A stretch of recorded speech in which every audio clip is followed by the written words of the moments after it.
Fade in on Harbor Vale, a sleepy town in coastal Maine. Its residents continually harrowed by an unyielding mist that intrudes from the Atlantic. And, much like the town, veiled by this persistent precipitation, its residents veil secrets of their own.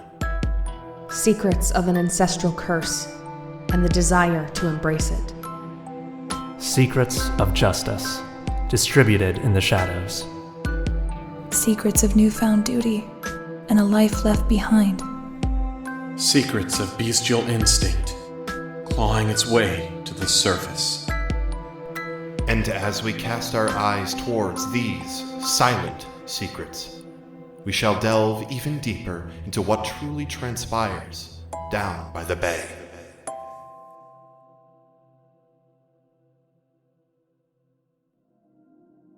Hello, and welcome to These Silent Secrets.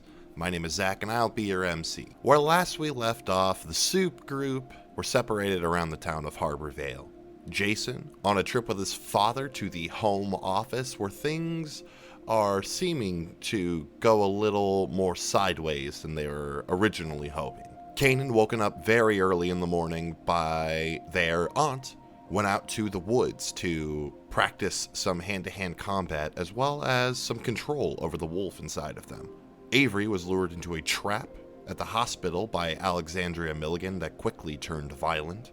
And Isla went on a meetup with Monica Galvin, Salvatore's ex-wife, only to find her in a very sickly state, offering Isla the amulet that this group of cultists in the town desperately need. While she was collecting it for the basement, however, the creature arrived and caught a whiff of her. Before we dive in, a few big thank yous as per usual to Chase Greenlee, the Ghostlight Media Network, for making sure this show goes up on time. Thank you so much for everything you do, especially around the holidays, which, by the way, happened a couple of days ago. So everyone, happy holidays, Merry Christmas, Happy Hanukkah. I hope it was very merry, and if you're in the Northwest and or Eastern side of the United States, I hope that you all stayed warm and safe. A big thank you to Doc Adam VO for doing our transcripts. You can find a link to those in the description of the episode. And lastly, a big thank you to Nicole Tuttle-Robb for all of her work in scoring all of our episodes. The last episode especially, I think, was the best one she'd done yet. It sounded so amazing. She did such a very good job. So thank you, Nicole. Don't forget to stick around to the end of the episode for a trailer for a show we think you might really enjoy. But with all of that out of the way, all that is left is the episode. So why don't we dive in to this episode of These Silent Secrets, Down by the Bay.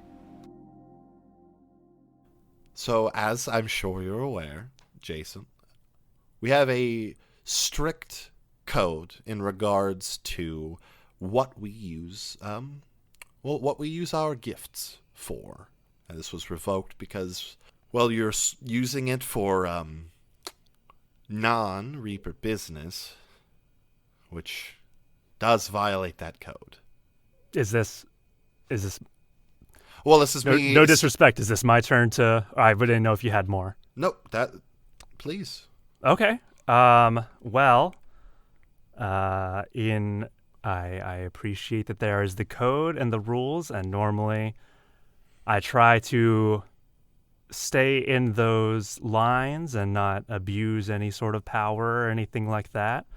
But in this specific scenario, I found myself in a very threatening situation with another, and like Jason is essentially mentally trying to control F the rule book. Yeah. Trying to find proper terminology for stuff. Like that. I like that. But is had a threatening encounter with another magically inclined individual, and felt that if I didn't use the resources that I had available to me at the time, that it would have been significantly dangerous to me and those around me. Yes, so you and your werewolf friend, Kanan, yeah. Yes. Mix Talbot. Am I right? Yes, that's the one. Yes.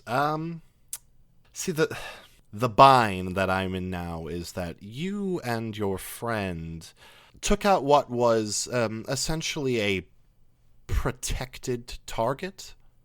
Oh, okay.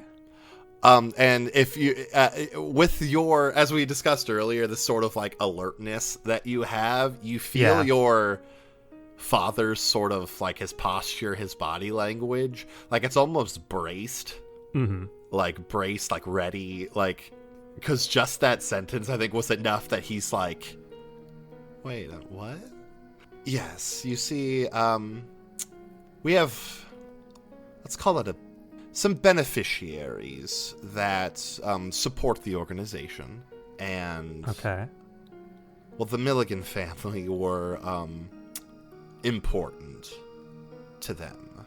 So let me just to get this clear in my head. I don't want to walk out the door misinterpreting something. When you say protected group, protected by you, by us. By us, yes, as in we don't, hands off, don't hunt, don't charge into their property after your werewolf friend who has assaulted him on his own property and kill him. I think I glance over at my dad for a second with just as much as I can, a look of like, did we know this? You're very subtly, your dad gives you like the slowest shake of the head possible, and his eyes are like giving you like, be ready. I think I look back over at Schofield over here, and I say, I don't want this to be misinterpreted, but I need to ask you. We all know what they do, right? Their line of business? As far as I'm aware, Felix Milligan was an actuary. His wife, Delilah, well, she works an assembly of odd jobs around the town. And his daughter, who your werewolf friend, well, we all know what happened there, is a well-respected student and speller, if I'm not mistaken. If Schofield is like kind of like looking upwards and like pulling these thoughts as she's thinking, is she still holding the pendulum, or did she set it down on the desk? She sort of sat it down on like the desk next to her, but like her hands sort of planted like near it, like, you know, she's sort of leaning back and like has her hands sort of braced sort of to the sides of her on the table. Gotcha. I think so. While she is thinking, if her eyes do like drift upward, like in thought or anything like that, Jason is like gauging the distance between him and it. Awesome. It would be a challenge, but it's a thing that you could very well go for. I'm not going to go for it yet. If the need arrives, you could go. You think you think you have maybe like an 83% chance that you could probably get to that before she realized what happened. Oh boy. Like I said, she was sort of like looking up in the air, kind of, trying to remember the details of the, the Milligans, like their jobs and what they did. So you can see how one of my operatives, as well as his previously protected friend, have twice now, technically, harmed a member of this family, and what position that puts me in.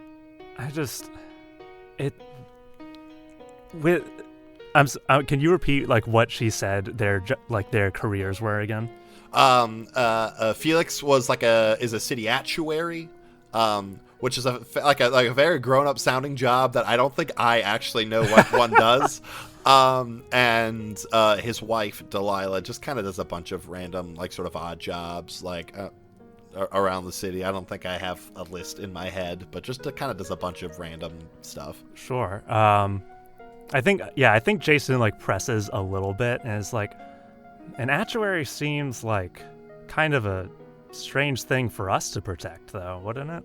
Well, of course I'm not going to sit here and pretend that he's not a magical person. We're well aware of that. Oh, okay. Well, good. But I feel like it's like not to say that my friend wasn't acting recklessly here. I won't deny that. But I think it's also important to consider that he wasn't the one to make the first move amongst the parties involved here. And if you say that they were formerly of a protected when did that change? In what regard? If they were formerly protected, then I assume that they were protected before. What happened to unprotect them? The Talbots. Oh, well, yeah, I mean, they've been protected, yes. I mean, as a sort of a favor to you, your father here, and Evan speaks up, as a favor to you, I've kept the Talbots off of the radar here. We know the Talbots, they're good people, although Katrina is a bit of a wild card. He gives you a knowing look in the eye. Yeah. The rest of the Talbots are good people, and because of that, they have been off limits. Just to make sure that I'm understanding this properly, when we're saying protected, it's protected from us being assigned them, not yes, from okay, exactly. They aren't under our. Okay. They're on like the no-hit list. Okay, so, gotcha. Yeah, so like the Talbots, like I think right off the bat we had like you and Kanan being friends, like it was like sure. There was sort of the understanding that it's like the Talbots are cool, and because of that, also the Milligans were under this like, hey, don't go kill them. Specifically, as she's been saying, some like the people that help pay the bills around here were like, don't kill the Milligans. And then the Milligans got killed. So she's a little miffed. Yeah. Okay. But whether or not she's actively disregarding the terrible things the Milligans have been doing, yeah. And I understand that this is a rough spot to be put in for the business as a whole, obviously. That is an understatement, Mr. Chen. Great. I love hearing that about them. Great. The fact of the matter is, this will come down on my head harder if an example is not made. And that's, your dad goes, an example how? Stop beating around the bush, Nadia. Tell us what you mean. The higher-ups, and this is above me, so you know that businessmen would like to see your son stripped of his abilities, his weapon, and some are arguing, not me, for his... Is it her? There's not an inside check here, but if you want to roll hot for me. Okay. Just as like a bland sort of, are you picking up on shit? You can either roll hot or dark, whichever one is better for you. Well, hot is +1 and dark is -1. All right, let's roll hot then. It's a 7. It's a 7. It's not bad. She's like, whether or not like she's actively trying to get them to like kill you, she's definitely bullshitting you. And she's like, not me though. Yeah, sure. Yeah, she, so you definitely know that she is not, like, trying to stop that in any way. Whether she's, like, supporting the idea, you're not totally sure. Mm-hmm. Evan sort of gets out of his chair. He goes, in no circumstance is that going to happen. You understand that, right? And Nadia goes, Evan, respectfully, mind who you're talking to. Now your boy has made a mess of my life. And I'm not a fan of that. Hey, that mess was there when we got there, okay? Like, I get that they're giving you, that the Milligan family, sure, I guess they're bankrolling a bunch of stuff. Are we just supposed to ignore anything that they do? Is that how it works? Why don't, for simplicity's sake, Jason, we say yes. That's how it should have worked for you.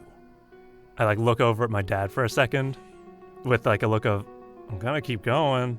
He gives you the go for it look. And I mean this with all due respect, which is to say none. That's bullshit, right?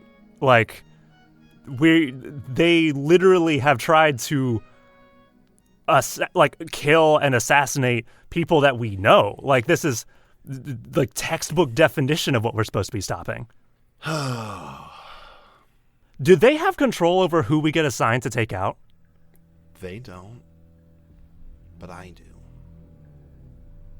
She sort of leans back a little bit and hits like an intercom button on her phone. She goes, "Francois, come in here, please."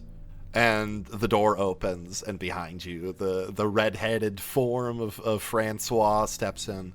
"Oh, so the meeting has gone well then." "Very much so. Will you please escort the young Mr. Chen downstairs for me while I talk to his father a little bit?" And Francois starts stepping forward to you, and Evan draws his sword from wherever and has it sort of right up to Francois's throat, and he says, "Do not take another step towards my son." Oh boy. "Jason, we're leaving now." And Nadia sits there and goes, "I don't think that you're... Evan, think about this really carefully. Do you really think you can fight your way out of here?"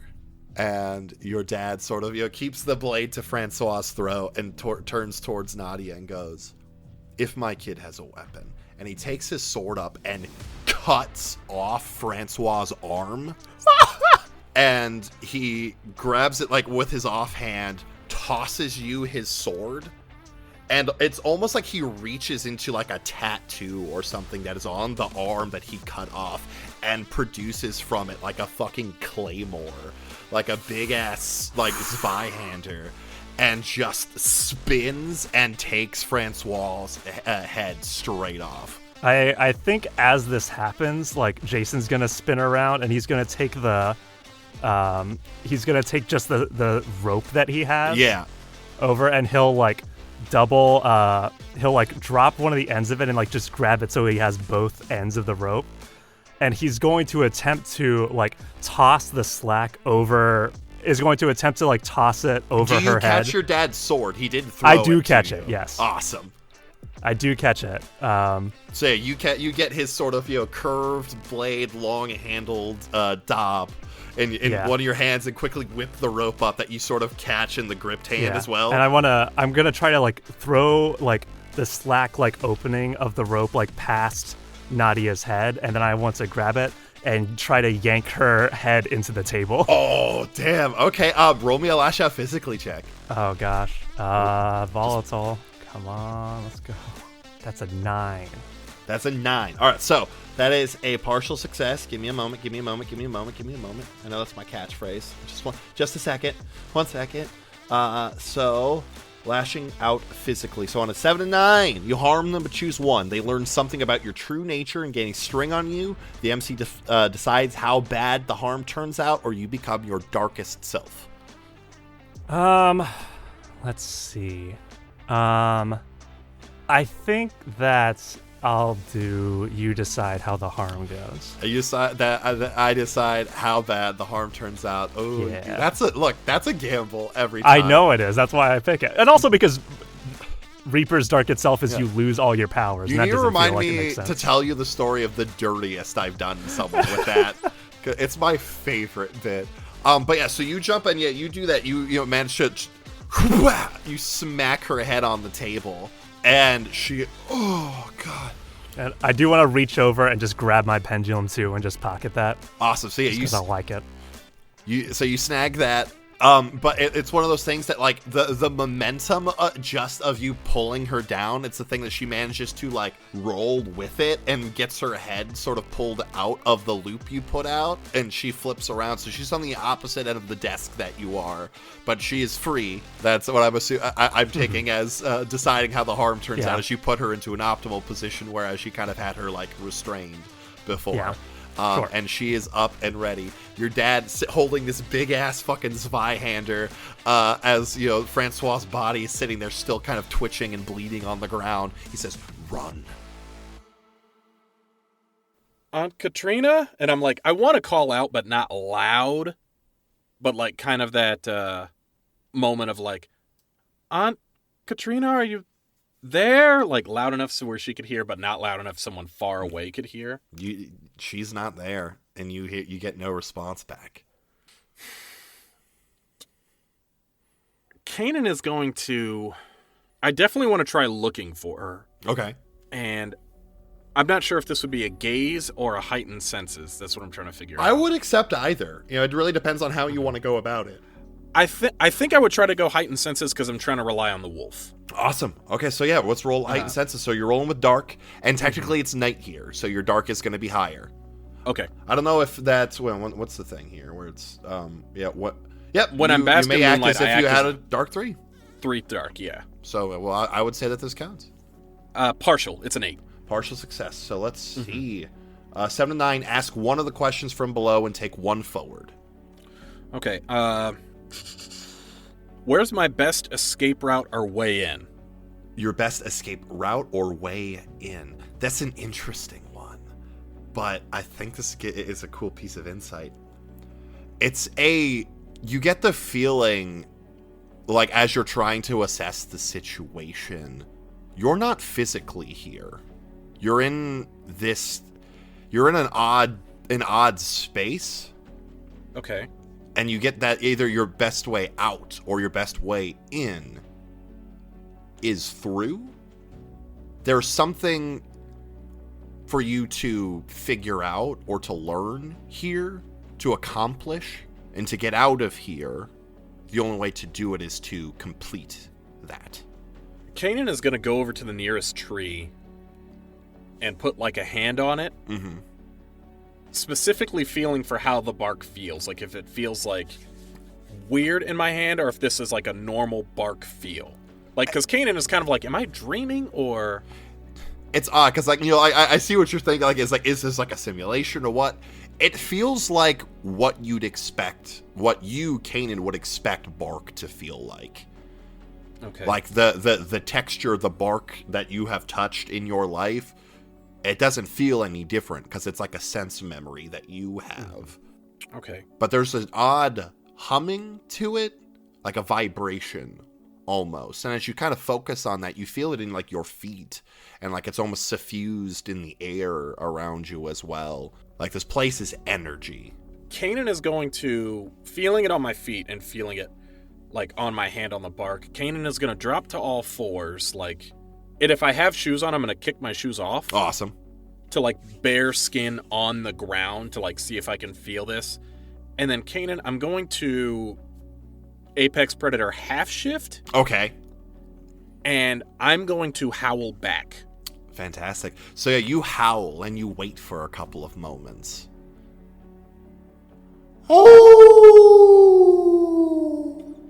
I'm doing my best to follow that howl. Awesome. Yeah, you follow it, you know, especially with, you know, like, sort of leaning into the Apex Predator side of it. It doesn't take you long.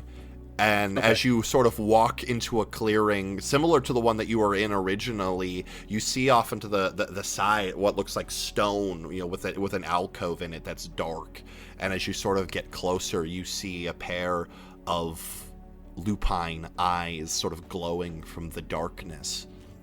And as you sort of enter this clearing, you hear the sound of pads hitting stone, and then the crackling of leaves as it sort of transfers to the exterior. And you see a gigantic wolf. Kanan is kind of like eyes wide, like hair on the back of my neck standing up.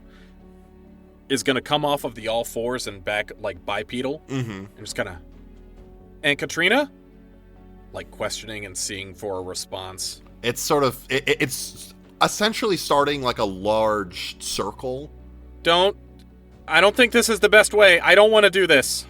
As you're watching this wolf, I don't know if like how much of yourself you've seen when you've shifted. Like I know that like you were kind of in the, before you shifted out last time, like you were in the bathroom talking to like Avery on the phone. There's a mirror in there. The coloration of this wolf matches yours. Though it's not full werewolf, more leaning towards the wolf, like the hybrid Actual you get when you wolf, hit dark. yeah. This is like dire wolf, but it's like fur coloration is yours.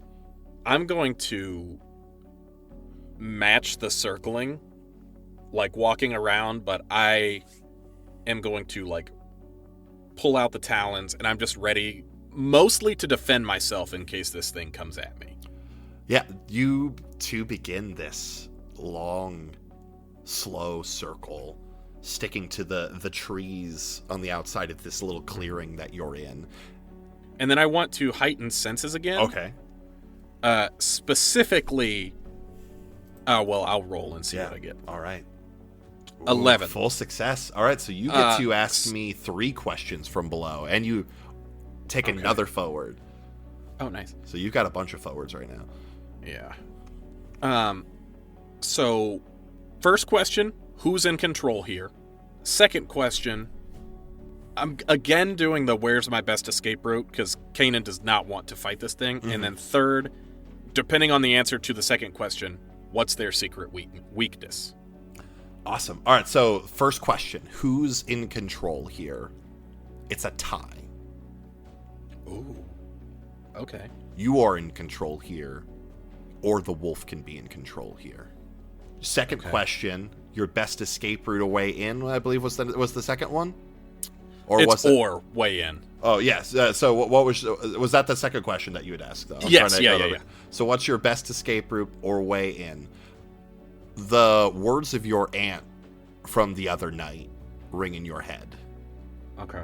The wolf is there to serve you, so make it serve you. What was the third question? And then in that case, definitely following up with what's their secret weakness?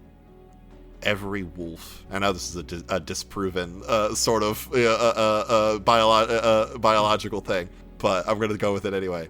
Wolves need an alpha. Kanan, recognizing this, not very excited about it, but I'm going to go darkest self. Okay. And as soon as I change, I'm not even waiting. I'm going straight in on this thing, and I'm trying to get it in a headlock. Woo! All right. And you sort of hear it's gross because like it sounds like it could be a sniff that happens, but it's this weird sort of wet clicking sound. Oh my god.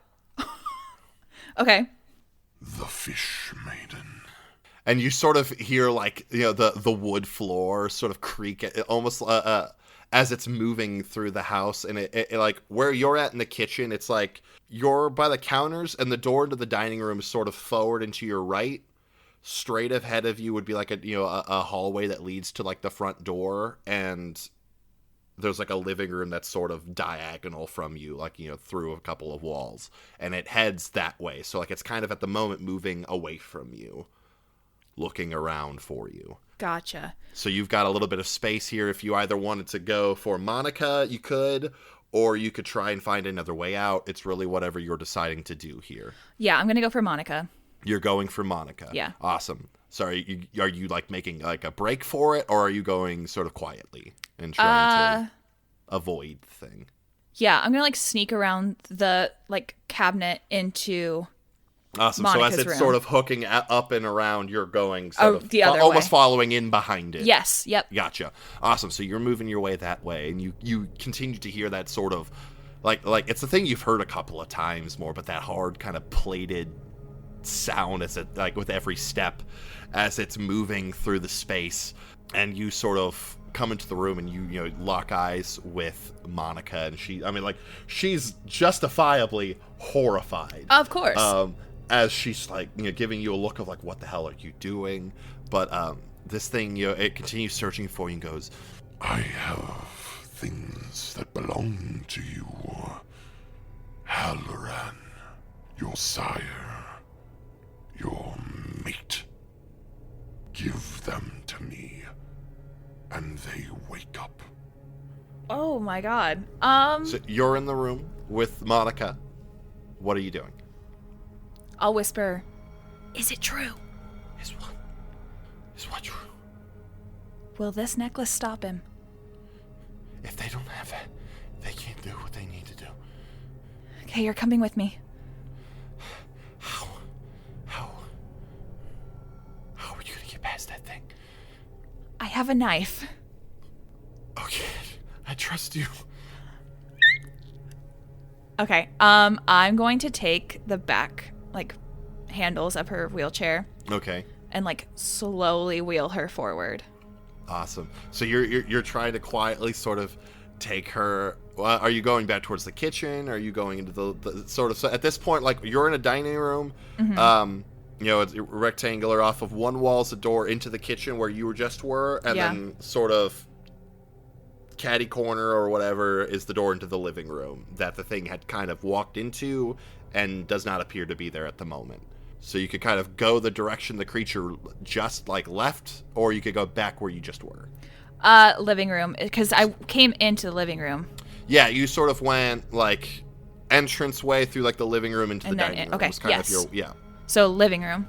Awesome. So you start slowly. You gotta go quiet because she's in a wheelchair With dangly doos. with dangly doos and an oxygen tank and Yeah. awesome. So yeah, you're slowly making your way. Yeah, roll me another keep your cool check. Might I need be? You have.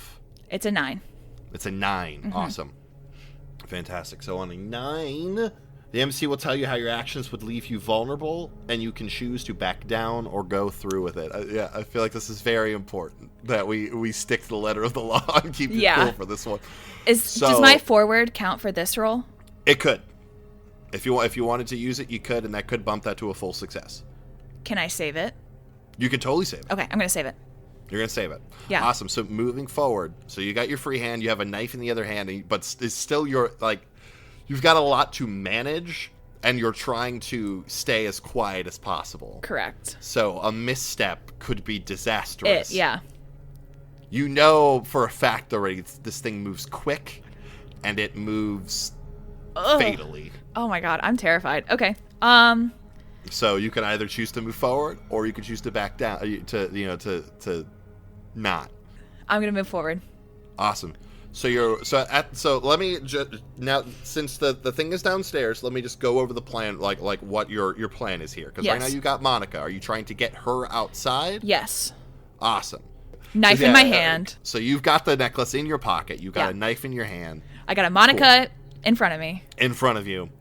So, yeah, your option now is to continue on this course of action, and I will have you roll a runaway roll, essentially, to get the fuck out of here. But you don't know how far this thing got from where, because it had come through here not too long ago, and so if you fuck up, this could go really bad. Yeah.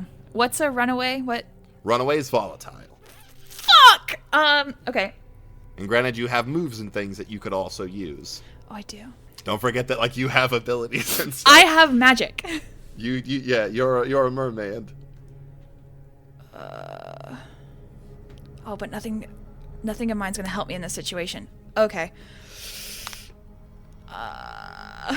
It was a 4. The 4 was to run away? Yeah, because it's volatile, right?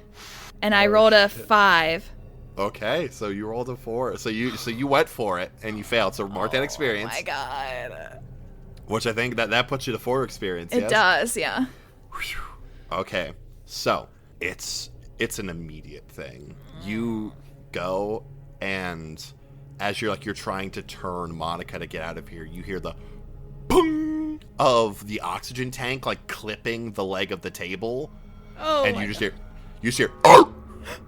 from the other room, and you hear the quickening of feet as it sort of wraps back around, and standing in the doorway to the kitchen where you were moments ago. And this thing's you haven't gotten you got the looks you've gotten at this, I believe, where for you only the brief bit you saw it underwater, which like it was still like dark and like moving, and the little bit it stuck its head out like after you all got out of the ocean, but it's huge and it's horrifying, and I'm pulling up the art for you because why not?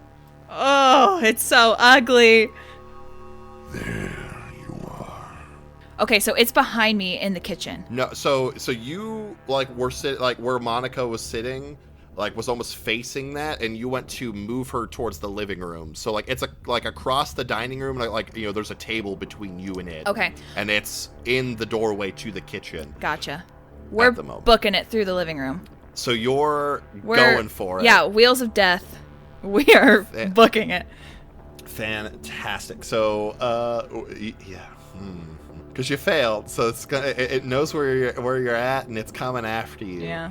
Yeah, I think since you had already failed the one time, this thing, it leaps, and you don't know how it manages to fit itself through the doorway. Because when it was standing there, you couldn't see all of it, because it was the width of the door and the height, it didn't. It's so gross. Okay.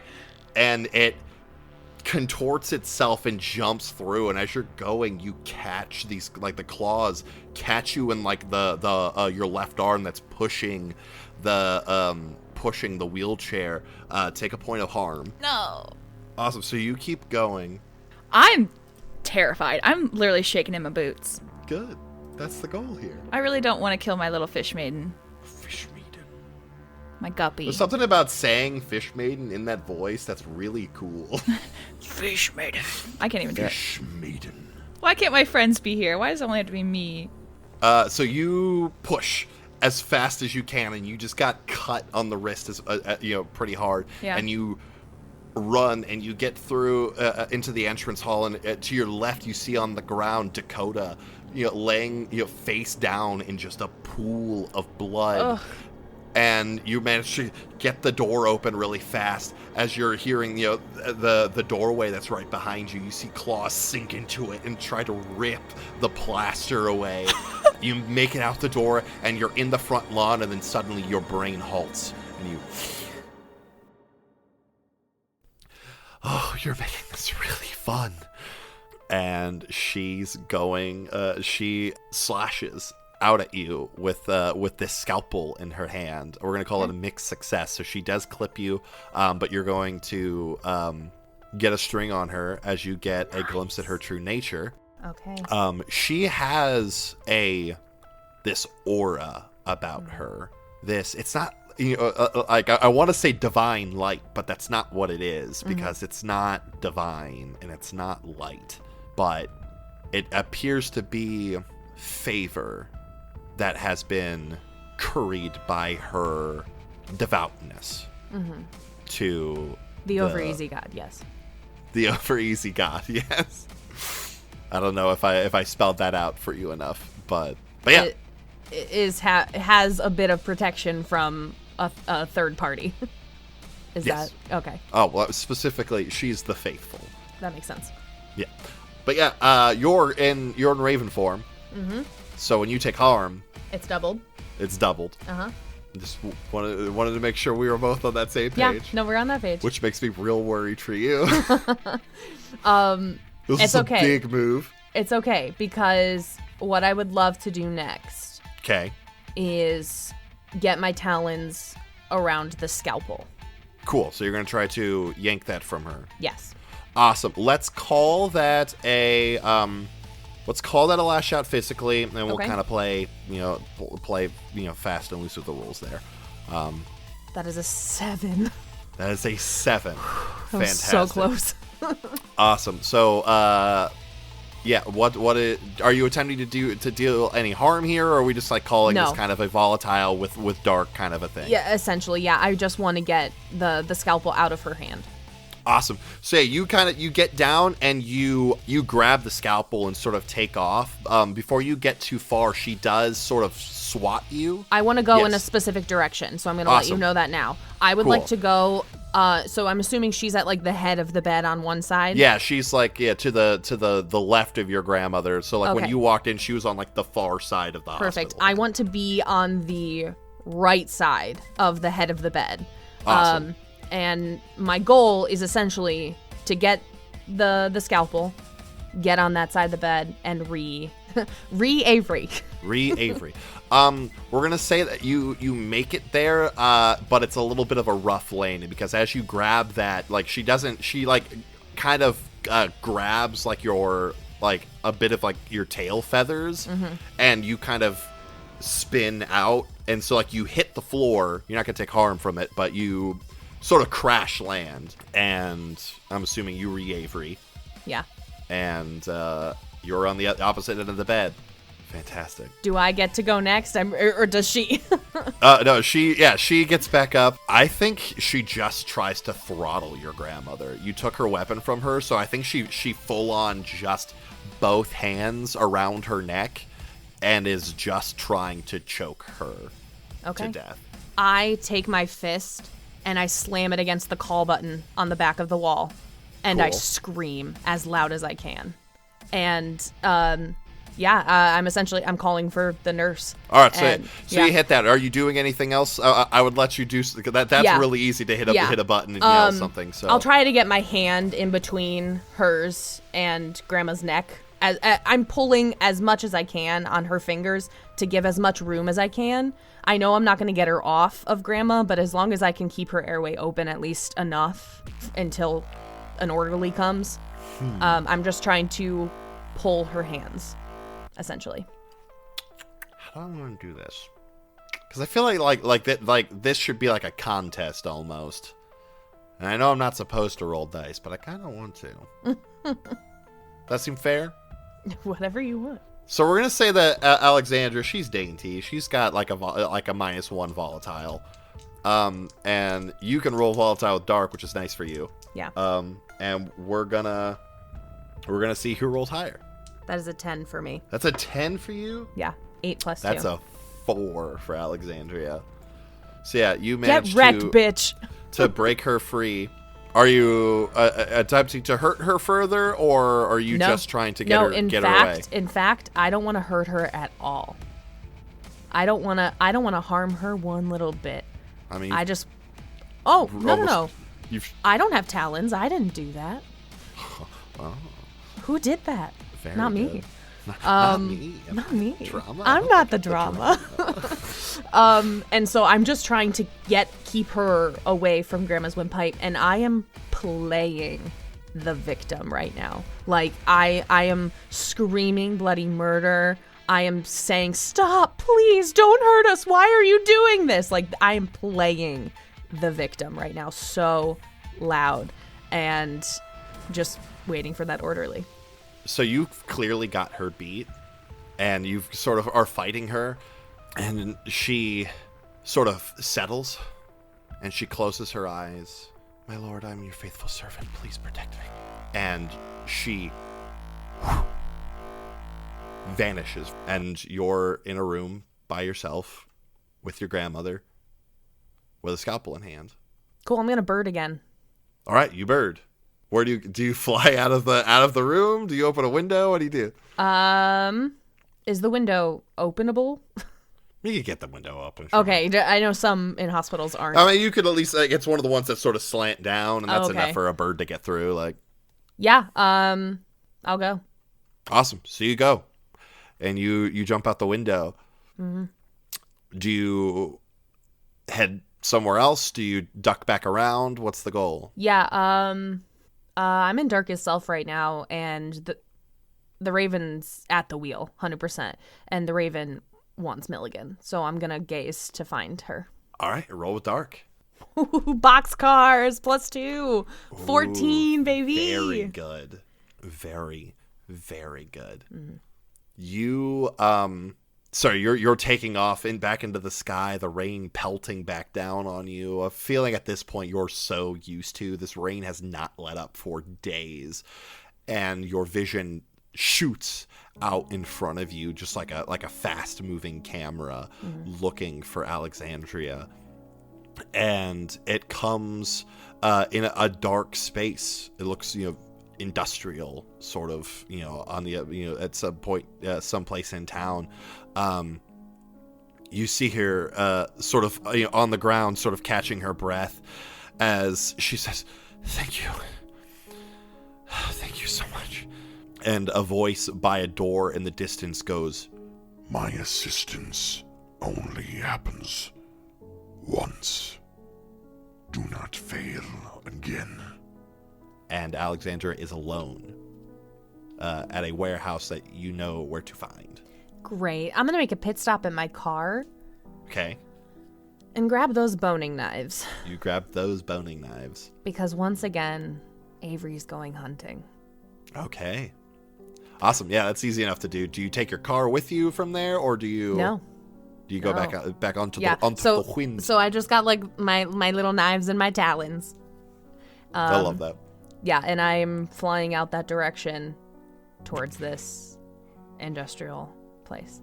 Yeah, somewhere along the way, it's not a moment you see, but you see fucking Cooper looks up in the sky, goes, "Does that crow have knives?" Fucking raven. I almost It's dropped like, one. that crow has knives! I almost drop one on their head. No, But Cooper! But I don't. But yeah, you make your way to this warehouse, get to the ground. I'm assuming you re-Avery. Avery, yes. And you've got a couple knives in your hands, and you're in hot pursuit. I grab the thing, my pendulum, and I bolt out the way that I best remember. Roll to run away. Yes. That's also volatile.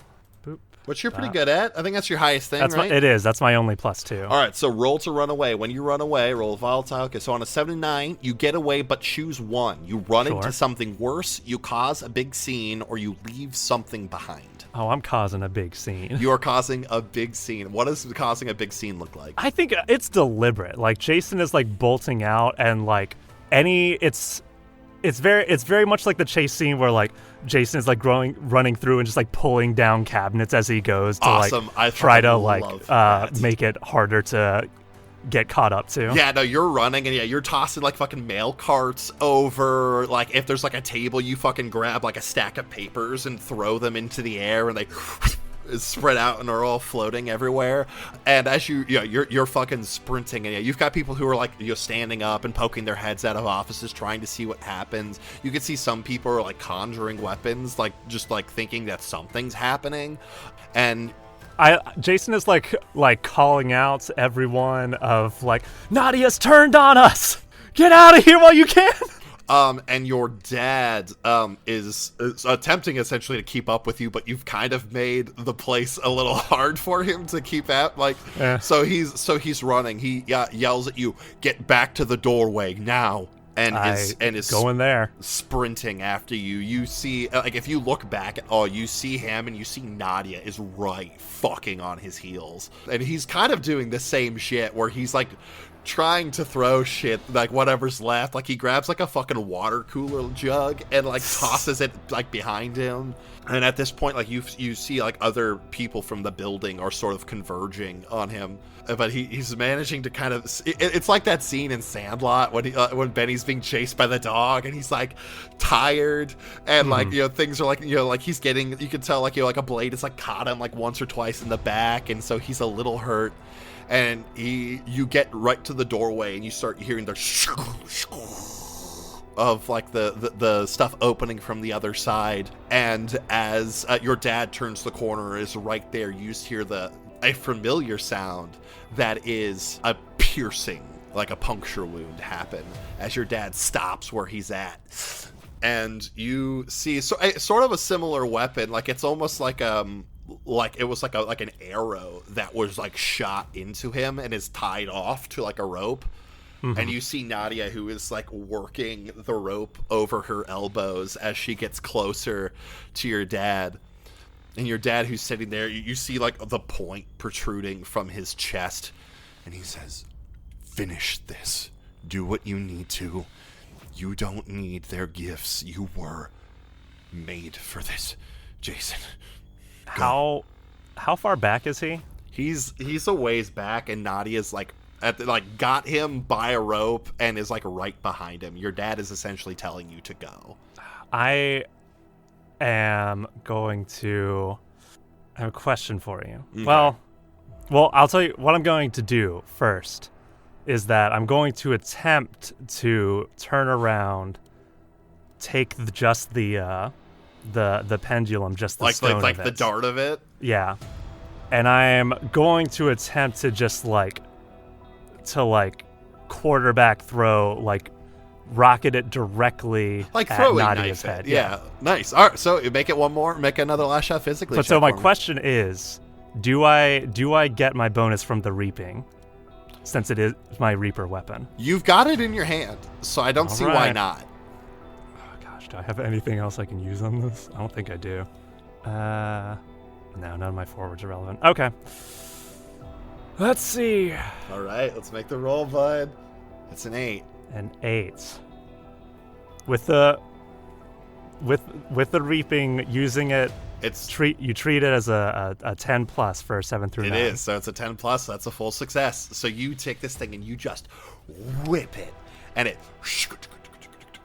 just narrowly misses your dad. It's the slow mo, as it's going, the wind off of it sort of makes his hair go, and it doesn't it's not straight pierce and she's dead, but you get her side of the almost in the side of the temple, going forward, so it gets pierces skin and sort of catches in that gross spot between skin and skull, and it's stuck there, and she winces and tears away, and your dad tries to wrench away from this arrow that's piercing and the ropes that she has, but the other agents are catching up, and he says, "Go, Jason!" And Jason looks down at the sword, and I think Jason at least starts to take steps back in towards everything. Yeah, your dad takes one more look at you and goes, "I'm proud of you." And he spins, now that he's got some room to move with Nadia reeling from the wound you gave, and he just starts going to town with this sword, and it's just cutting people down. And it's like fucking Boromir when he's shot full of arrows and is still fighting. And he's getting stabbed and shanked by more of the operatives in the space, but he's not stopping, and he's a fucking spinning dervish with this large sword that he's just letting the momentum of swinging it carry him from swipe to swipe. And I think Jason sees everything happening, and just He's taking a few steps back out of the door, and then sees what's going on, and I think his arms just go what's he gonna do? Do you need a roll to keep your cool? Yeah, because right. I feel there's a good chance that Jason is in. Okay, is the problem. All right, so let's actually decide here. So is passing this mean you keep your head and you get out of there? And failing it means you run for it, you go in, or is it the other way around? I think it's that if I keep my cool, then Jason does the smart thing of backing out. Gotcha. And I think if it doesn't, then he's going to charge in with his dad. Cool. If we'll say your dad, his persistence that you leave grants you a forward to this roll if you want to take it. Sure. And if you decide not to, no big deal at all. All right. Rolling with cold. Which you do not have a good cold. Yeah, I do not. Fuck, I'm worried for you. Oh, no. We're marking that experience. Jason. Okay. And I think Jason, his arms slump. Yeah, Jason takes a couple steps backwards towards the door, and the sword loosens in his hand a little bit. And then I think like he's just kind of like blankly staring forward towards everything is happening, and like with his left hand he starts like patting around his pockets trying to find his headphones. Did you pack your headphones? I did not. He realizes that he forgot to pack them. No. But he just kind of like tightens his grip on the sword and just like lets out a yell and like charges into the office behind his dad. All right, so I'm trying to figure out how, because you're vastly outnumbered right now. Mm-hmm. So I'm trying to figure out the best way to do this. All right, so why don't you make let's call it one big lash out physically check. And then on a rare instance, I'm gonna roll dice here. Mm-hmm. Specifically, I'm gonna roll a d4, and this is gonna determine how many harm you take while you're fighting off a fucking horde of reapers. So go ahead and make another lash out physically roll. Okay, oh man, I have one harm already. You do have one harm This already. is a 50-50. Okay. Lash out physically. Well, a 3 a 50-50. Sorry. Yeah, you're right. You're right. Well, that's a full success. That's a full 10. So you fucking run in and you just start you're like heeding your dad's like movements, like where he was taking the weight of that sword and like was like fucking Witcher dance fighting, like like with all the spins and stuff. But as you're going, you're fighting a lot of people and they're getting blows in. You're gonna take 4 harm. Oh man. Now, so this is the first time we've had to deal with this. Right. Now we go into something that is referring to as skirting death. Mm-hmm. So now this is totally a choice. Like you could choose like Jason dies here, right? And we could figure out like who you're gonna play after this. Or there's a couple ways to skirt death. One is to get rid of all of the strings you have. Mm-hmm. So you would wipe your strings clean and you wouldn't have any more, and then all of your harm would be healed, and you move forward. Or you go into darkest self. Right. I think. So it's totally up to you, Fred. Yeah. Man, I told you before about, oh man, how willing I am to kill Jason for the drama, but I think in this case, I will skirt death by going darkest self. So you're gonna go into darkest self. Will you read us your darkest self, please? Yes. Man, is it appropriate for this right now? You've abused your powers too long and are now fired, losing the title and the perks that come with being a Reaper. You have thrown away what makes you special, and now no one will care about you. You will do anything to get it back. To escape your darkest self, you must resolve and repent for your violations of the code to the satisfaction of your superiors, or when you take on an even greater mission. Okay. So what does this look like for Jason? I think that Jason is like we're doing this combat like back to back with his dad, like I'm also imagining, like you're imagining the Witcher dance fight, I'm imagining the Avatar: The Last Airbender like dance fight. Hell yes. But I think that he's just hacking away, going for it, taking hits and like getting like chuck full of stuff, but is not noticing. You're it in that all. glassy-eyed space. Yeah. I think that Jason is like mouthing the words to the song he usually listens to during this, but is not listening to it. And I think that it's like this isn't Jason's weapon that he's using. Yeah. It's like it's something that he's not accustomed to. Yeah. So he's not as trained or graceful with it. So there's a lot of shots of him like going wide and like stabbing like into a wall and like carving out bits of furniture and stuff like that. And I think that there comes a point during this combat where Jason takes a swing at something, goes wide, and just like clocks the side of like a cubicle or a desk or something, and it like hits. He's not going straight on with the blade, and it hits like the side, and you see the top, like half of the blade of his father's sword just snaps off. Oh no. And like Jason like takes like the remaining like half of it and just uses it as a dagger and keeps going. And it's just like continued persistence until like it's like worn like through a series of additional accidents and blows, like it just gets worn down. You to fucking hilts. have the Attack on Titan sword that it's just snapped down to nothing. Fuck. And even at that point, Jason's using it as like obsidian knuckles, essentially. Does Jason ever retreat? No. No. Okay. I'm trying to figure out how to rectify this because they're going for the kill. Yeah. Oh fuck, Freddie, you mad lad. I love this. Fuck.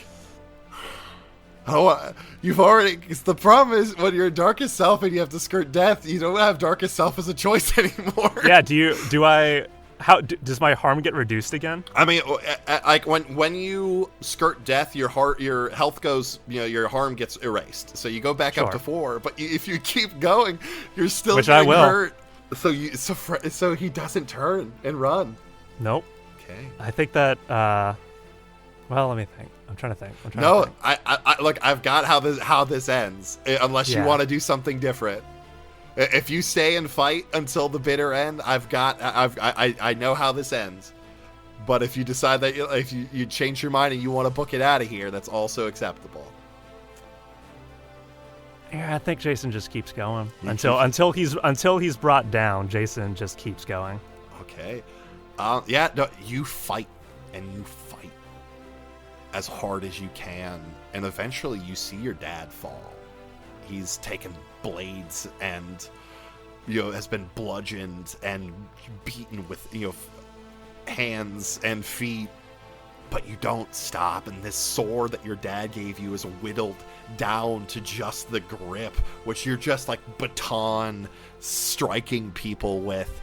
If I have the opportunity, Jason would rush up and grab the claymore and try to keep going with that. Totally. So you grab your dad's sword and you keep going, but like eventually, just like your dad, you get whittled away by there's too many of them, and you're brought to your knees, and eventually things calm, and your arms are sort of pulled back, and you're kind of being like what's the word I'm looking for? Where they keep your arms stiff and like both of your arms are being pushed up, so you're kind of being like thrusted forward, so like your face is almost on the ground, and you can hear Nadia, who gets to her feet, and she you can hear the sound of like the squelching of like blood as she you can assume pulls this thing from her own head. Oh, you're a little bastard, aren't you? Yeah, I'm proud of it. Okay. Well, your dad's gone. Jason looks around to see how many. There's gotta be 15 at least people around you. Mm-hmm. And how many have we downed? Oh, you have cut down so many. Between the two of you going ham, the floor around you is covered in dead bodies. Like I on estimate, you've probably each maybe got 7-8 people. So and you're not in a big space, so a lot of the floor, there's people piled on top of each other. You guys went fucking ham. The walls are coated in fucking viscera. But Nadia gets down sort of on your level, and you can only kind of see her knee in front of you, not within a distance for you to reach out and bite her or anything, because I feel like you probably were thinking it. But she leans in your ear and she goes, "I think that payment's enough for now, but we're gonna hang on to you in case we need you for anything, okay?" Jason looks around at what he and his dad have done, and looks back up at Nadia and says, "Oh, look, I am the best agent you've got." Your dad used to be this cocky. Look at him now. And she gets up, take him downstairs, and she's like, you can kind of hear like, be like, fuck, ow, as she's walks past the bodies and leaves. But you're quickly and roughly sort of lifted to your feet and dragged down the hall, and then you get your last look at your dad, who lays on the ground, and the words, some of the last words he said to you, ring in your head. You were meant for this. These people, this place is corrupt, and you know that you can do this job far better than any of them. You are meant for this. You are preordained. And this is something we've done in our home games several times, which we refer to as a forced skin change. From here on, you will no longer be the Reaper, you will be the Chosen. Ooh. Which is a lot more like Buffy vibes. Mm-hmm. So, like, still the same vibe, but it's you on your own doing this shit.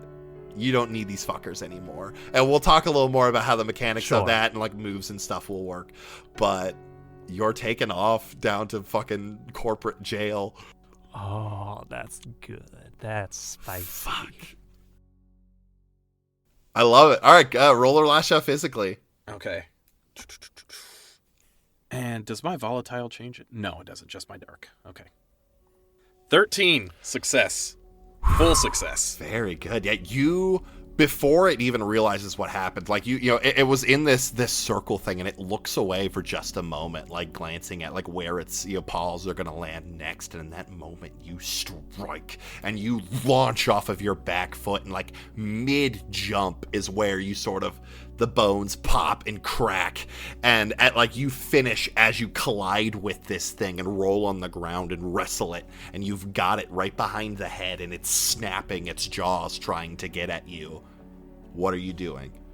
At that point, like, while I have it in the headlock, talons reared, going to just, like, press them into the neck with, like, fingers on one side, thumb on the other side of this thing's, like, you're throat. like grabbing its like, throat, almost ready to rip, and then I'm gonna lean down into it, like, into its ear, and say, there doesn't need to be an alpha.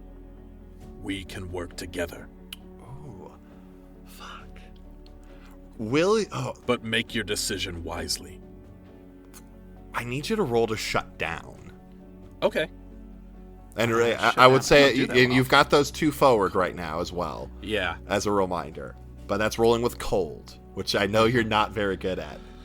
Boy, that was a 4. I'm going to use those 2 forward to turn that into a 6. Turns it to a 6, which is still a fail. Oh, that's still a fail. So it would make it into a fail. So do you want to save those?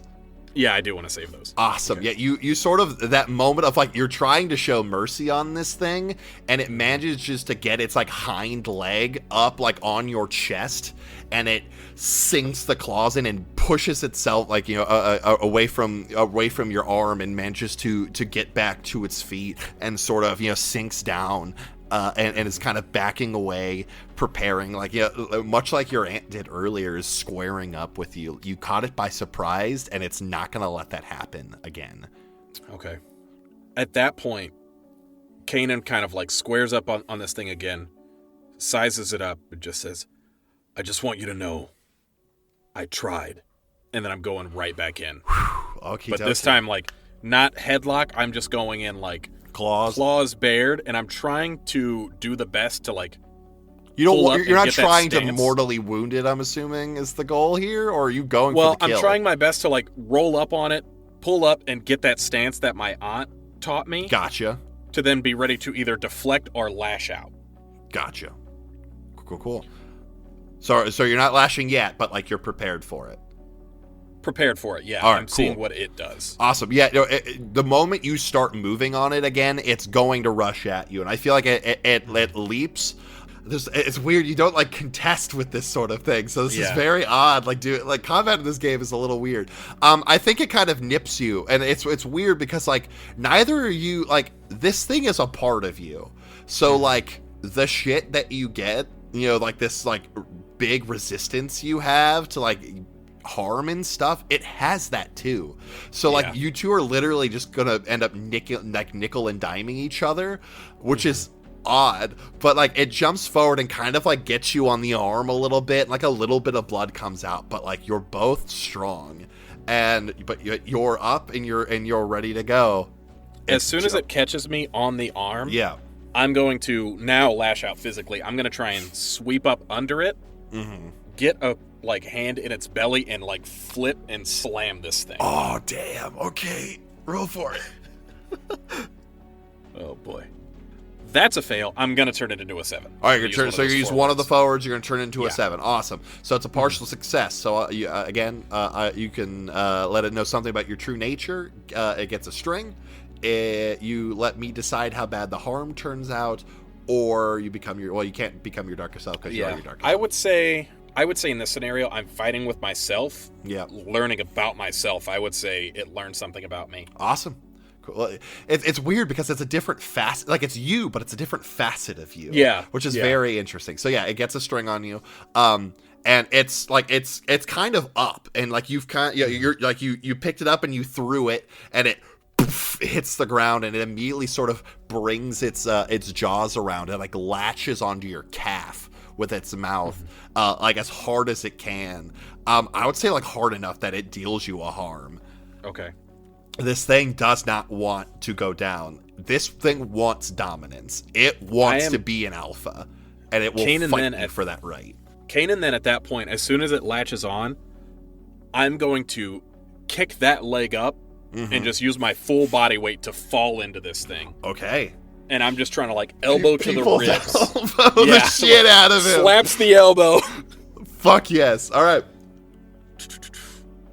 That's a full success, an 11. Yeah, you hammer down on this, and you hear that as you get the ribs super hard. And as soon as it does, I'm right back in the headlock. All right. Claws on the throat again. Okay. And I'm just gonna yield. All right, we're all shut down. It's very cool. I'm gonna give you an extra forward here, and you've got one more to spend from your stuff earlier. Let's make this happen. So using the forward, that's a 7. All right, that's a 7. So with a 7 to 9, shutting someone down. Yes, so you choose one from below, but you come off poorly, and they give you a condition in return. Ooh, what would a condition you give yourself look like? We'll get there. All right. Okay. But you say yield, and it sort of wiggles a bit, and you sort of sink the claws in just a little bit to let it know that like you're serious. You will end this thing if you need to. And after some, it's essentially like not wanting to give up, but it eventually relaxes. I wait a couple seconds to make sure it's not a ploy. And then I'll slowly start, like, one by one, peeling the fingers away until I, like, let go, shove off of it, like, create distance. But I'm just, like, still ready to, like, launch back in if I need to. Yeah, very slowly, it gets up.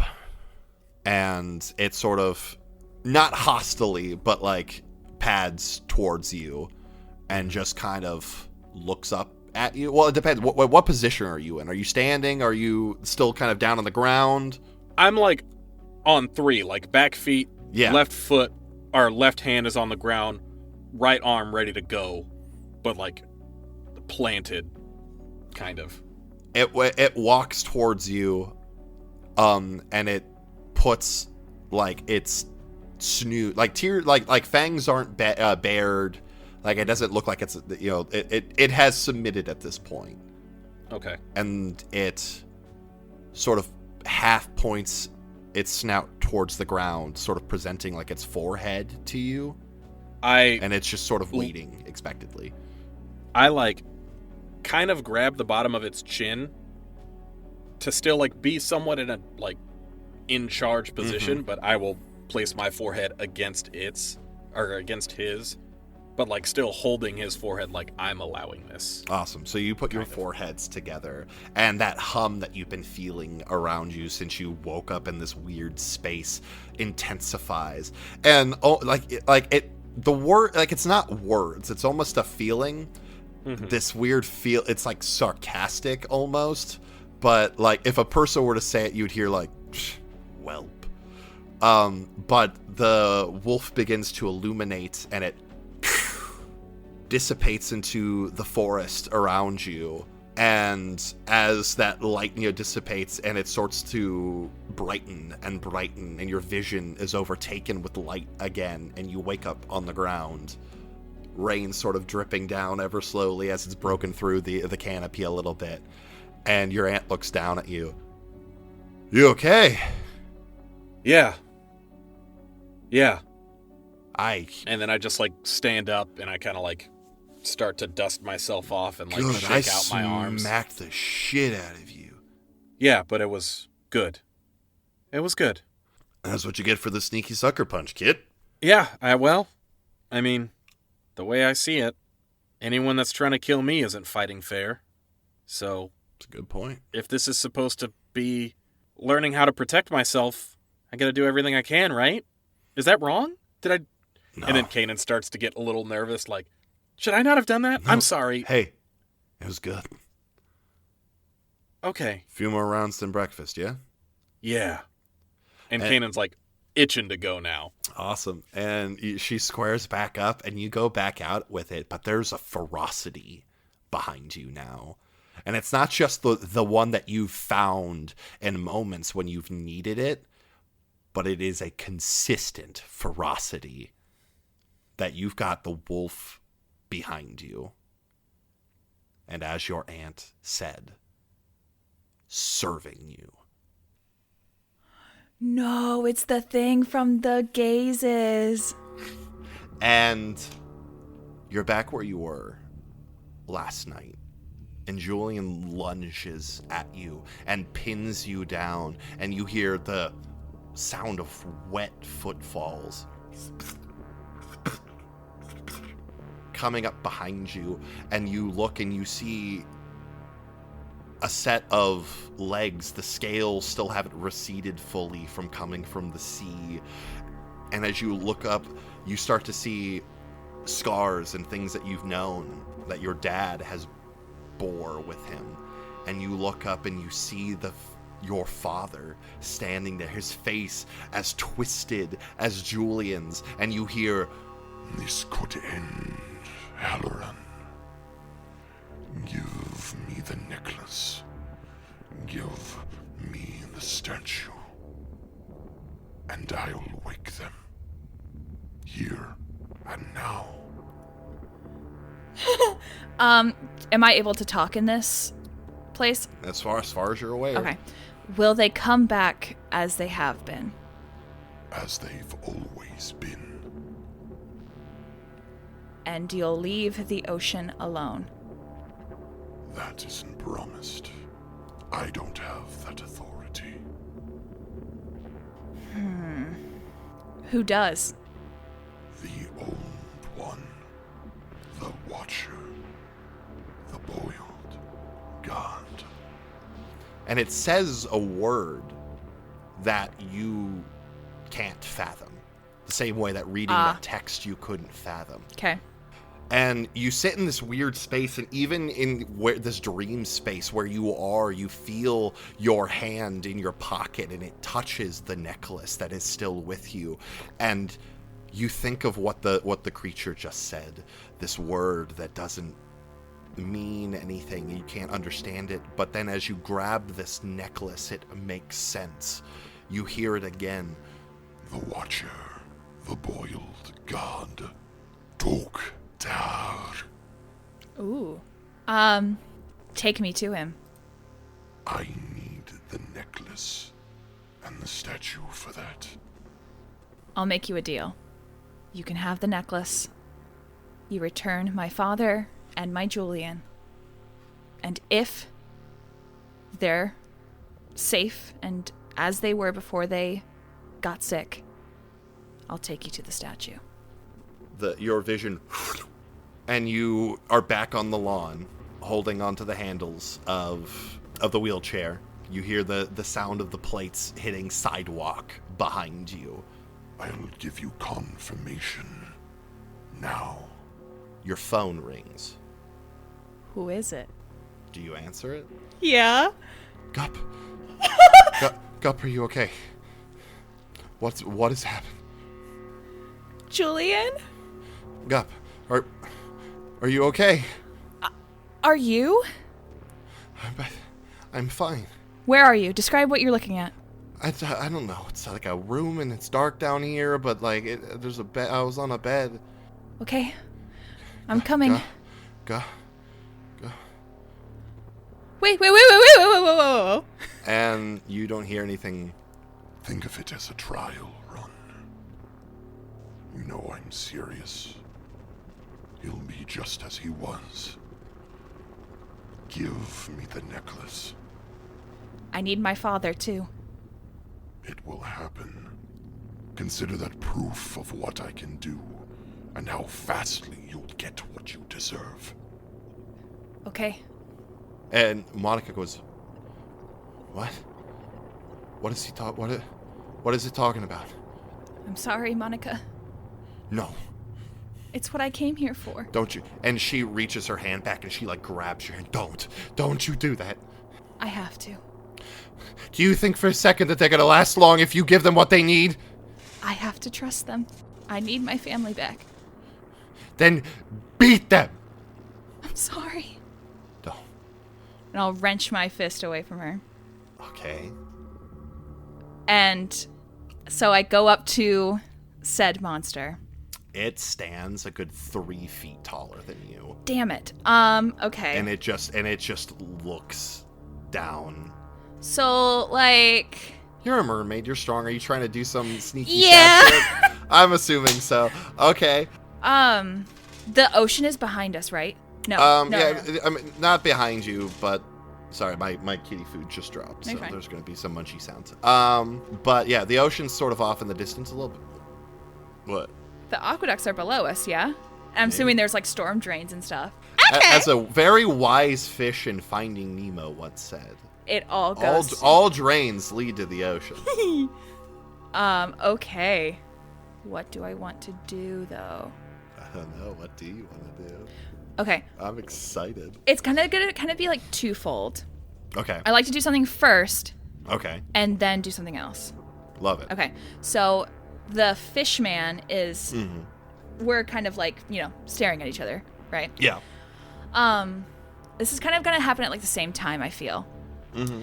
So I reach into Mark's pocket, my jacket pocket, with my left hand, bring out, like, the chain of the necklace, so Okay. he's distracted. And then I'd like to take the knife in my hand Okay. and stib. You're going to do a little stib. Little stib. Okay. Roll to lash out physically. Yep. That's volatile. Yep. Yes, baby. Yes. Okay. Okay, that is a 10. A 10? Yes. Okay. Well, no, I don't need it. No, you I don't need it. That's a full success. Yes. Okay. Yeah. So I put my left hand in my pocket, Okay. pull out the chain of the necklace so it's not like the whole thing, so he's like distracted Yeah. by it. And then my right hand with the knife comes through I'm a stab. and stabs. Yes, Awesome. exactly. And you rolled a 10. I did roll a 10. So full success. So you deal harm to him, and he chokes up for momentarily. Okay. So yeah, you pull this out of your pocket, and he sort of, and you sort of like jump, and you get him like right like under like the the little face tentacles. Nice. Sort of get him like right up into his neck. And then I'm doing Ocean's Breath. Okay. So, okay. That's a 9. Can I use my one to do it Yes, you at full can. success? Yes, you can. Okay. All right. Wow, this is looking up. Things okay. are looking up. So on a 10 up, I choose one for the MC to detail. The ocean takes away something that it thinks is bothering you. So the ocean takes away something that it thinks is bothering you. That's very good. Take it away, ocean. So you back up and like you put the necklace back into your pocket really fast, and you just close your eyes and focus, and you feel it, the rumble of water just coursing underneath the town, and it erupts from manhole covers and storm drains and fucking built-in, sprinkler systems. If there is water nearby, you call to it, and it just whelms this thing. And it's like on fucking Harry Potter when Dumbledore gets Voldemort like in the water from the fountain, and it's just like this big like floating orb that it's just like floating over this lawn, and it floats over the street and slams to the ground, and you just hear and it like digs its claws into the street. And it's being dragged back, backwards against the road as it's trying to break free, and the water, but the water keeps pulling it, and it sucks it down into one of the manhole covers, and it's gone. Wow. Well, that worked out better than I thought it would. Good. Yay. Awesome. So you take it away. It's gone. Yes. And Monica sits there and goes, "Oh my God. God, you fucking, you're good at that." I had to know what it was capable of. Okay. Well, you just really pissed it off probably real bad. We should probably go. Where? Do you have anyone you can go to? Anyone you're safe with? I'm homeless. Oh. But I'm staying with the Chens? Oh. You don't know? No, I haven't had the pleasure. Oh, well, that's good that they're not in the cult then, too. Okay. I guess we'll go to the Chens? Okay. Okay. I walked here. We'll make it. It'll be fine. Or should we go to the hospital? No. Why not? Remember that Dakota is sort of a private thing. Well, it was hiding from Sal. Yeah. Yeah. The Chens should be fine. I think they, know about this stuff, so it won't be that weird. All right. It's a beautiful day. We can shortcut through a park. Oh, okay. And off we go. And you and Monica Galvin head off back towards the Chen. Amulet in tow. The creature banished off by the ocean. And who knows what will come next. Wow. That was nuts. Yeah, so I have one knife in each hand. I'm Avery again, so I have one knife in each hand. And I walk up to this door, and is it like metal or is it wood? Yeah, it's metal. It's like a big whoosh, like sliding kind of thing. Okay. So I want to look in. Are there any windows, or is it kind of like a windowless place? It's like a big factory. So there's the windows that are way up there, but it's like a old sort of like shipping or fishing warehouse. So it's not a lot of windows like lower on the near the floor, but higher up there's a fair amount of windows. Okay. Then can we say that I re-Avery'd up at the top? Sure. And tried to bird through one of those windows up at the top? Yeah, totally fair. Okay. I'm totally here for that. Perfect. Then I'll only re-Avery once I'm inside through the windows.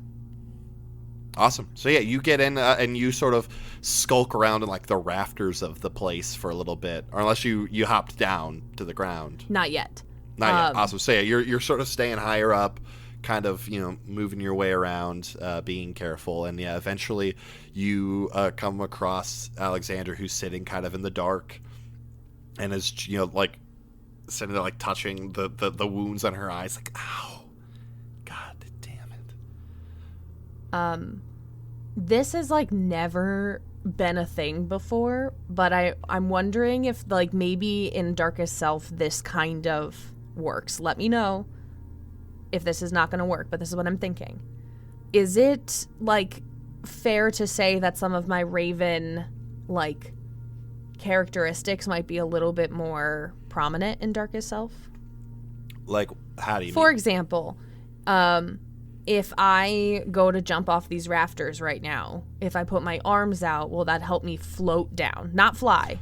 I think you've done that before, actually. I don't remember doing that. I think we've let you do that before, where you sort of like did like a big jump and kind of did like a little flappy. Okay. Well, then I would like to do that. So I just kind of hop off the raptors. The raptors, Jesus. The raptors. You're not a raptor. You're a corvid. It's true. I hop off the rafters and I try to land behind Milligan. And I'll just hold my boning knives out. We weren't finished. Wow, you really don't give up. That was impressive. Okay. She sort of slowly tries to stand up. You threatened me. Tried to kill me. I did. In my book. You tried to kill me too, frankly. Yeah, well, let's not get our timelines twisted, Milligan. I didn't say that I didn't try to kill you first. Let's see. If we're keeping score, which I am, that's now 2 of us that you have tried, unsuccessfully, might I add, to eliminate as a threat to you. See, I have a pretty strict moral code, and right now that moral code is pointing to life might be better without you in it, Milligan. Haven't failed yet, because I'm still standing here. No. Yeah, you're still standing here. Let's try to fix that, shall we? Okay. And I'm gonna lunge with my boning knives. All right. Roll to lash out physically. Okay. 8. 8. All right, partial success. So what is your choice? You're already dark yourself, so it's either decide how bad the harm turns out or gets a string on you and gets see something about your true nature. I'm gonna do the thing that we always say don't do. I'm gonna let you decide the harm. You're gonna let me decide the harm. Yeah, this is gonna be really bad for me, but I'm gonna let you do it. So yeah, you dive. You sort of do like a big like jump and dive in, and you end up connecting. But she gets like a hand on your back and shoves you, and you poof, hit like a steel thing. And you're essentially you only dealt her the little bit, but you kind of clock yourself, and so you're going to be under the effect of like if you had rolled a full success and that person chokes up for a time. You're sort of you're in kind of a I just ran head first into like a steel fucking holy shit full circle. I've run into a window before. Why not this? You run into things a lot. But she does take that harm. She does take the harm. Good. And I think, while you're sitting there, I think she just grabs you by like the hair and pushes you right back into the same thing you just clocked yourself on. Okay. Take a harm. Okay. So yeah, that you left yourself a nice and open for her. Are you doing anything?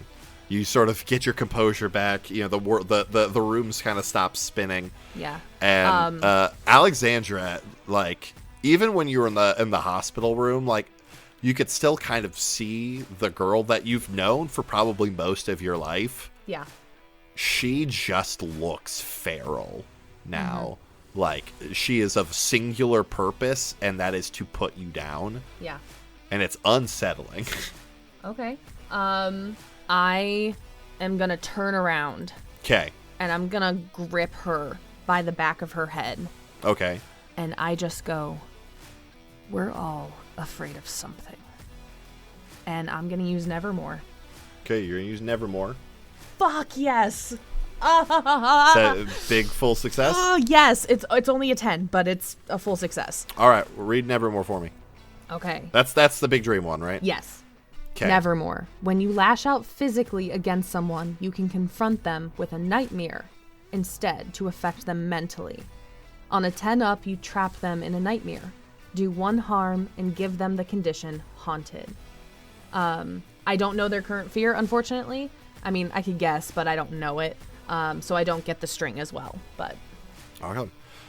So yeah, you just do you have you picked something out at random that she's gonna see? No, I know what I want her to see.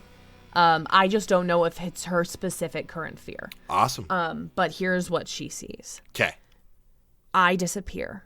in like a cloud of smoke, and her precious shield, that warmth that she's feeling, that protection that she feels, falls away. And she is completely and utterly alone. On the floor in front of her are broken pictures of her family. People that are gone, people that have left her, people that decided she wasn't worth sticking around for. And she is completely and utterly alone. So yeah, you let your eyes sort of, like your pupils just enlarge crazy big, yes? Yeah. And overtake most of your eyes. Your eyes kind of, go all black, and you make her see this thing, and she, and just sort of head sort of thrown back for a moment. And as she sort of settles back down, and that point where, like you've used this on a couple of things, and that moment of pain, the damage you do to them with this, it begins to sink in. And when that happens, you feel these like invisible ethereal tendrils lash out at you as she uses stigmata, which when someone does harm in your presence, they take the harm as well. So as you deal a harm to her, and with her last moments, you take one last harm. Okay. Which does mean you need to skirt death. It does. And I'm already darkest. And you're already darkest. So I lose all of the strings that I have on everyone. Yes, you do.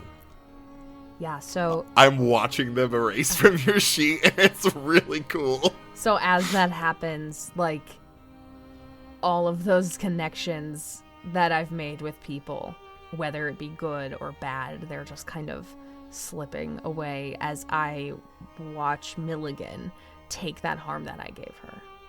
And with her dying breath, she just says, "Peace be unto him. Forgive me." And she goes limp. Your hand still around the back of her neck. I let her fall to the ground. And I turn around and walk away. I don't feel guilt about this. So I'm still in darkest. All right. You, in darkest self, some knives in hand, start walking out of this building, back out into the storm, feeling the connections, the true connections that you've built with people, one by one, seeming to just flit off. And I think it's a good place to stop. That's fair. Thank you so much again for listening to this episode of These Silent Secrets. If you liked what you heard, I'm going to try to do this really fast today. There's a bunch of ways that you can support us. Super easy ways. Here we go. Subscribe, like, follow, leave a review. All those things are super easy to do that are very free, and you don't have to pay any money to do so. Really support the show, so please do that. Another even easier way is just to tell some friends about us.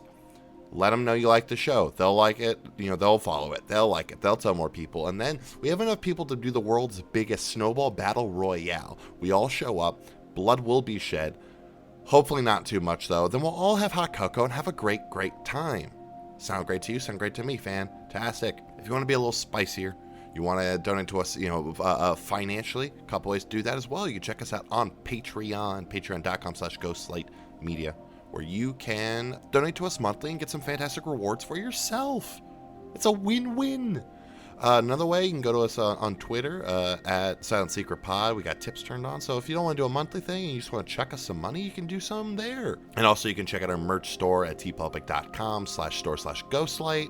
Get yourself some awesome, late Christmas gifts for folks. It's all really, really cool. If you want to check us out on social media and online, you can do so. Our website is thesilentsecrets.com. We have a TikTok at TheSilentSecrets, and like I said, Twitter at Silent Secret Pod. You can also find us each individually. You can find Nicole at Nicole Voice, Marcus at MarcusRVO. You can find Mariah at _Mariah Clawson. You can find Freddie at Freddie_Pow Pow, and myself at That Guy Zach Robb. Be sure to check out Nicole's new book, Shadows of Viridia, releasing New Year's Eve on Amazon, Kindle Unlimited. Check it out. It's really good. She wrote a really good book. But I think that's about everything. So, we'll see you in a couple of weeks. We love you. Hope you're all happy and safe. And until next time, may your secrets stay hidden, and may you always remember, if you're gonna charge into a giant angry mob, at least do it with some music. Come on, Jason, remember your earbuds next time.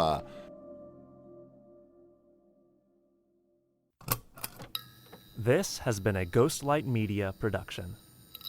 Imagine a world where magic exists, but humans don't. I think Raleigh's trying to follow along in the book for the lesson, but has to clean off the refried beans off of his numerology book.